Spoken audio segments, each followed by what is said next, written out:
Ya, kita akan melakukan pemanenan anakan cendet ya, teman-teman. Ini panenan yang kedua kalinya. Dari 3 telur cuma netes 1. Ya, mungkin dikarenakan cuacanya di sini lagi panas. Sebenarnya telurnya ini isi, tapi kering, tidak sampai menetas ya, teman-teman.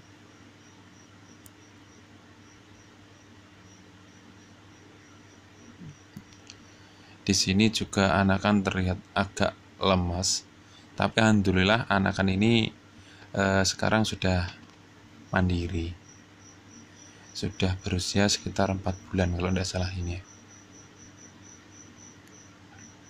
Dan kondisi indukan saat ini lagi ngeram. Assalamualaikum warahmatullahi wabarakatuh. Perkenalkan, nama saya Wahyu.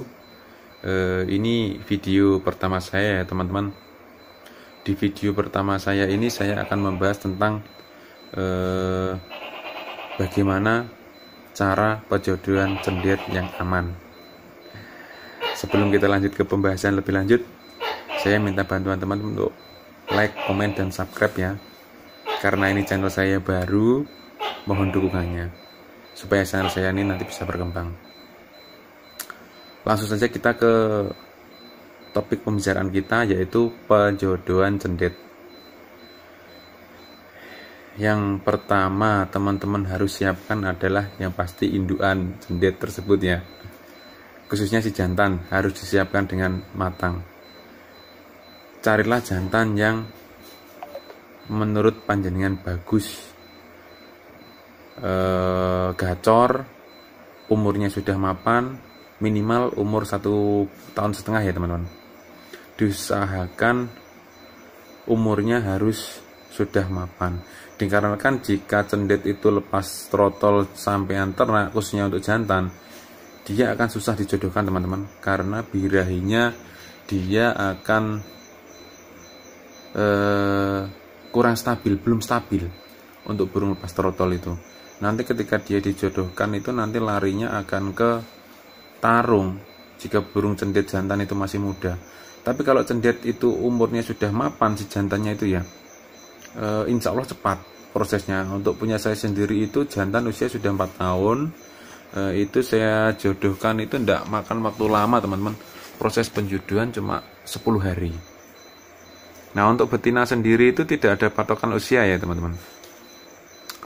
Punya saya itu lepas trotol sudah bisa diternak karena dia sudah keluar birahinya. Usahakan betina itu kondisinya jinak ya teman-teman, supaya nanti tidak mengganggu saat proses pengeraman telur. Karena kalau betina itu nanti giras ketika dia proses pengeraman telur, dia akan sedikit terganggu ketika kita mau menengok ke kandangnya. Katakanlah kalau kita mau kasih makan, kasih minum, pasti dia itu nanti terganggu. Kalau dia terganggu, kalau dia sampai turun dan tidak mau ngeram lagi, itu kan repot teman-teman. Untuk selanjutnya kita menentukan jenis kelamin. Kalau untuk cendet jantan sendiri kan kita rata-rata sudah tahu ya. Kalau cendet jantan itu ya gampang lah, ciri-cirinya itu gacor, lebih garang. Tapi kalau yang betina kan agak susah teman-teman. Untuk si betina sendiri ini, untuk ini ciri-ciri versi saya sendiri ya teman-teman. Yang pertama kita bisa melihat cendet betina itu dari mata. Kalau menurut saya, menurut pengalaman saya itu, untuk cendet saya sendiri itu, saya kan punya beberapa betina. Hampir semua betina saya itu matanya ngering putih teman-teman, seperti cendet jantan muda, tapi ini ringnya itu tebal. Nah, cendet saya ini sekarang sudah posisi ngurak 1 kali, itu ngeringnya itu tidak hilang teman-teman, ngering putih di mata. Kalau jantan kan matanya itu hitam, dan kalau saya perhatikan itu cendet jantan itu matanya itu sedikit lebih menyudut, ada sudutnya gitu, tidak bulat seperti betina. Kalau betina insya Allah bulat. Ini versi saya loh ya teman-teman. Jika salah mohon ditambahkan di kolom komentar, nanti dikoreksi. Untuk postur tubuh sendiri, bagian paruh dia untuk betina di bawah paruh sedikit putih kalau menurut saya itu teman-teman. Soalnya cendet saya itu usia lepas trotol sampai sekarang itu bawah paruh tidak hitam untuk si betina. Kalau jantan kan pasti hitam. Si betina ini sedikit-sedikit putih lah di pangkal paruhnya itu. Terus untuk warna bulu sendiri si betina kurang mengkilap ya teman-teman, khususnya di bagian ekor. Kalau di bagian ekor si betina itu malah sedikit agak kusam. Terus ekornya juga tidak terlalu panjang, sedikit pendek dia, lebih panjang si jantan. Terus untuk ciri-ciri yang lain itu, kalau betina keluar birahi itu dia biasanya gembung teman-teman, menggembungkan ke badannya atau menggesek-gesekkan paruhnya ke jeruji, ke tangkringan, atau saat didekati itu dia pasti menggembung. Itu ciri-ciri dia ketika birahi. Kalau jantan kan ketika kita dekati dia akan gacor ya teman-teman, dia akan menunjukkan aksi dia itu ya gitulah, kita tahu sendiri kalau jantan sudah gacor, kita dekati aja pasti dia gacor. Yang ini ya lupa, kita harus menyiapkan kandang ya teman-teman. Proses kandangnya itu sebenarnya tidak harus luas, yang penting dia nyaman. Kalau punya saya sendiri ini berukuran, saya tidak tahu pastinya ya, soalnya saya buatnya salah-salahan kemarin. Tapi ini kira-kira aja ya teman-teman. Panjangnya itu 130. Nah, lebar depannya itu 90 cm. Karena saya itu kan mengambil ukuran ram kawat itu biar gampang gitu ya.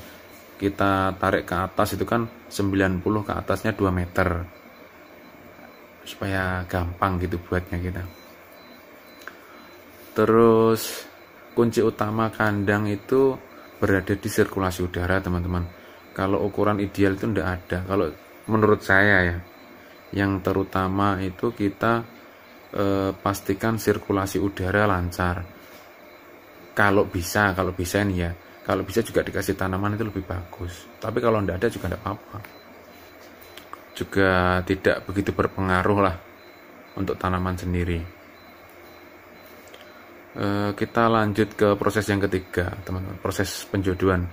Untuk proses penjodohan sendiri itu sebenarnya gampang teman-teman, tapi kita harus ekstra memperhatikan burung kita, karena sedikit kelalaian kita saja pasti salah satu ada yang mati. Yang pertama kita lakukan adalah si betina harus kita masukkan dahulu ke kandang. Kenapa? Si betina ini harus birahi terlebih dahulu sebelum kita campur dengan si jantan. Caranya bagaimana? Si betina kita masukkan ke dalam kandang besar ya teman-teman. Si jantan kita masukkan juga ke kandang, tapi posisi si jantan kita taruh dalam kurungan kotak itu kita masukkan, sama kurungan kotaknya kita masukkan ke dalam kandang. Si betina posisi di dalam kandang tapi di luar kurungan. Kalau si pejantan posisinya di dalam kurungan.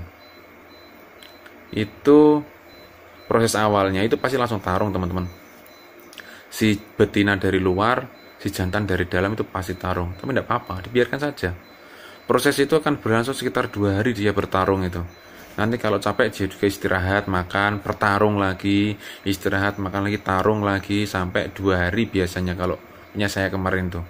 Setelah 2 hari itu, setelah hari ketiga, 3 harinya itu intensitas pertarungan sedikit menurun.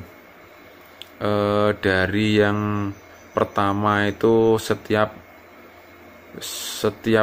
menit, setiap detik itu tarung, untuk hari ketiga ini sedikit berkurang. Dia sesekali saja bertarung, sampai proses ini berlangsung sampai 5 hari teman-teman. Seperti itu terus. Untuk ke-6 harinya sendiri dia sedikit agak cuek. hampir seharian itu cuma tarung sekitar 2 atau 3 kali aja. Hari ke-7 semakin menurun, hari ke-8 semakin turun, bahkan jarang. Hari ke-8 itu hampir jarang. Dia hanya saling pandang-pandang, jantan mengembangkan bulu, betina mengembangkan bulu. Bulu kan tanda birahi itu ya teman-teman. Sampai di hari ke-9, itu perubahannya sudah sangat bagus. Sudah tidak ada respon sama sekali. Tidak ada respon untuk bertarung di situ di hari ke-9 itu. Sampai akhirnya di hari ke-10 itu ada sedikit tanda-tanda kalau burung itu sudah berjodoh.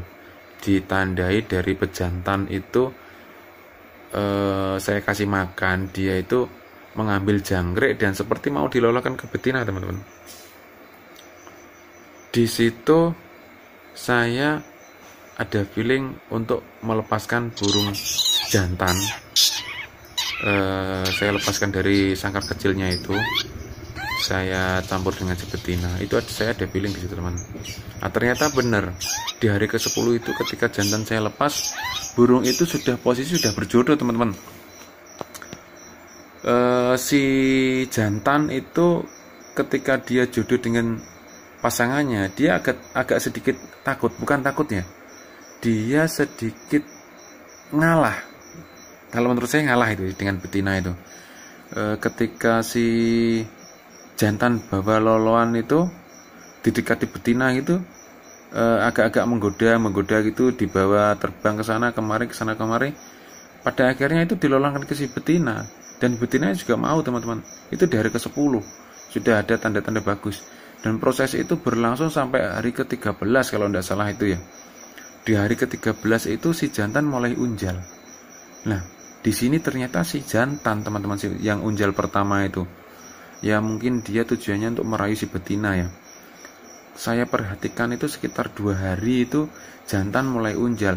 Nah, si betina ketika 2 hari itu dia sudah standby di sangkarnya. Ketika jantan ambil sarang, ambil daun-daun itu, diambil si betina, dan betina itu yang menjadi arsitektur sarang, dia yang menata sarang itu. Proses ini berlangsung sekitar 4 hari ya teman-teman. Jadi setelah saya lepas, terus dia itu proses pendekatan, pacaran lah katakanlah 3 hari. Di hari ke-13 itu seperti itu terus, dan di hari ke-14-nya itu mulai angkut sarang sampai di hari ke-17 kalau tidak salah itu teman. Saya lihat kawin 16. Di hari ke-16 atau ke-17 kemarin itu saya lihat kawin. Lihat kawinnya tidak selang berapa kali, pokoknya total keseluruhan sampai dia telur pertama itu mungkin sekitar 20 harian. Dia bertelur yang pertama di perjodohan pertama ini, dia hanya bertelur 1 teman-teman. Setelah 7 hari saya cek, ternyata telurnya itu zong, tidak isi, saya buang. Dia mengawali proses lagi. Setelah 3 hari dia unjal lagi, kan itu saya buang, saya sama sarangnya teman-teman. Saya buang itu, dia unjal lagi, kawin lagi, dan bertelur lagi. Telurnya 2 teman-teman waktu itu. Di telur yang kedua ini juga masih belum isi. Mungkin saya kurang gimana ya, kurang tahu saya. Itu kan lokasinya di kandang belakang, yang saya pakai kandang murai itu. Akhirnya saya ada inisiatif itu, saya pindah di kandang depan teman-teman, di teras rumah, supaya saya mantaunya itu lebih enak nanti kalau di depan rumah ya. Saya kan sering di depan rumah itu kalau saya lagi nyeting burung labet untuk lomba ini. Setelah di depan rumah itu saya taruh di situ sekitar 3 hari atau 4 harian mungkin ya. Itu ternyata dia langsung mau bersarang di situ lagi, proses unjal lagi, kawin lagi, bertelur lagi. Nah, ketika di depan itu juga bertelur 2 teman-teman ya. Nah, itu telur di depan itu isi teman-teman. Itu pertama kali dia isi. Ternyata cendet itu kalau ditaruh di tempat ramai, sering dilihat orang itu, ternyata semakin dilihat orang dia semakin kawin teman-teman. Sehari dilihat orang itu 4-5 kali ya, dia kawin sampai 4-5 kali. di telur pertama isi ini, di periode yang ketiga itu dia langsung mau menetas. Ketika itu dia menetas 1. Setelah 7 hari anak yang sudah agak besar saya unduh, saya loloh di usia ke 12 hari mati teman-teman, ke 15 hari ding mati, dikarenakan mungkin loloannya kurang bagus ya. Saya cuma meloloh, saya kasih jangkrik, ternyata kata suhu saya itu disuruh meloloh pakai fur sama jangkrik atau ditambah ulat kandang, kroto lebih bagus. Akhirnya mati di usia 15 hari teman-teman. Saya itu induknya sudah ngeram lagi, anak usia 15 hari itu induknya sudah ngeram lagi. Di situ dia ngeram 3 telur. Dari 3 telur itu menetas 2. Proses pengeraman untuk cendet saya sendiri ini berlangsung selama 14 hari dihitung dari telur pertama. Telur pertama keluar itu sudah saya hitung 1 hari. Sampai hari ke-14 dia sudah menetas. Untuk anakan yang kedua kalinya menetas ini, menetas 2 ekor, dibuang 1 dan cuma hidup 1 teman-teman. Sampai sekarang masih hidup. Setelah itu indukan bodol dan sekarang mau produk lagi ini. Setelah 3 bulan bodol, sekarang produk lagi. Sekian perjalanan ternak saya. Ini menurut versi saya ya. Mungkin teman-teman punya versi lain lagi atau cara penjodohan lagi, monggo di share di kolom komentar, di komen ya, agar saya nanti ya lebih tambah wawasan lagi. Ya mungkin cukup ini yang saya sampaikan. Ini motivasi saya sendiri untuk ternak burung cendet ini, bukan kok saya buru materi ya teman-teman. Kalau saya itu buru uang, ternakan murai saya juga sudah banyak. Untuk cendet ini sendiri saya ini merasakan kepuasan yang luar biasa lah untuk menurut saya sendiri. Cendet ini kan sebenarnya cendet gacu saya ketika itu lockdown, saya ternak dan alhamdulillah berhasil sampai saat ini. Ya itu saja teman-teman ya yang bisa saya sampaikan. Ditunggu video selanjutnya ya. Jangan lupa di subscribe. Salam lestari, salam kicomania. Assalamualaikum warahmatullahi wabarakatuh.